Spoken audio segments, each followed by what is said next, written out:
Manix. Manix, behave ha. Nililinis pa yung lugar mo dyan. No, no, no. Gusto niyang gibain yung takip ko eh. Kasi pag nakakakita siya ng pusa, galit siya. Ayaw niyang may pusa dyan sa harap. Galit siya. Lalo na yung mga bata, niloloko siya. Talagang nagiging wild siya. Gusto niyang mangagat. Behave ha.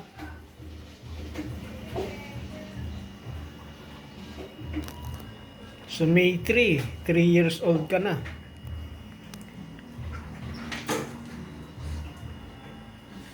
Behave ha. Manix. Manix. Tinali kasi muna eh. Hindi ko maasikaso eh.